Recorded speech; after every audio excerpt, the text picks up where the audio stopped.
एक दिन गौतम बुद्ध ने एक दुखी व्यक्ति को देखा। व्यक्ति बुद्ध के चरणों में गिरकर अपने दुख दूर करने का उपाय जानना चाहता था।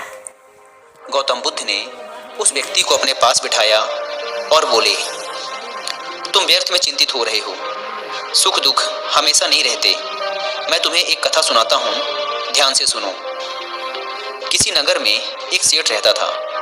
वह बड़ा ही उदार और परोपकारी था। उसके दरवाजे पर जो भी आता था वह उसे खाली हाथ नहीं जाने देता था और दिल खोलकर उसकी मदद करता था।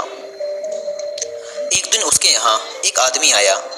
उसके हाथ में एक पर्चा था जिसे वह बेचना चाहता था। उसके पर्चे पर लिखा था, सदा ना रहे। इस पर्चे को कौन खरीदता, लेकिन सेठ ने उसे तत्काल खरीद लिया और अपनी पगड़ी के एक छोर में बांध लिया। नगर के कुछ लोग सेठ से ईर्ष्या करते थे। उन्होंने एक दिन राजा के पास जाकर उसकी शिकायत की, जिससे राजा ने सेठ को पकड़वाकर जेल में डलवा दिया। जेल में काफी दिन निकल गए। सेठ बहुत दुखी था। क्या करे, उसकी समझ में कुछ नहीं आ रहा था।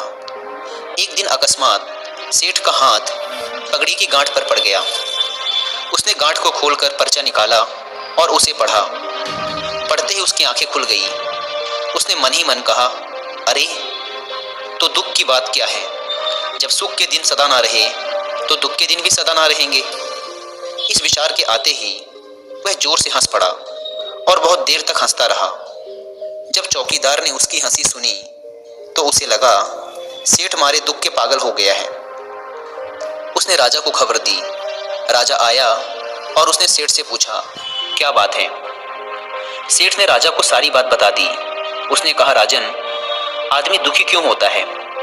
सुख दुख के दिन तो सदा बदलते रहते हैं। सुख और दुख तो जीवन के दो पहलू हैं। यदि आज सुख है तो हो सकता है कल हमें दुख का मुंह भी देखना पड़े।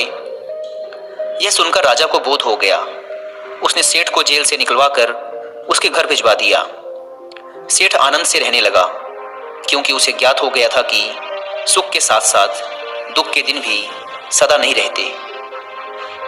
बुद्ध के मुंह से यह कथा सुनकर उस व्यक्ति के मन का बोझ हल्का हो गया। उसने गौतम बुद्ध का आशीर्वाद लिया और अपने घर की ओर चल पड़ा।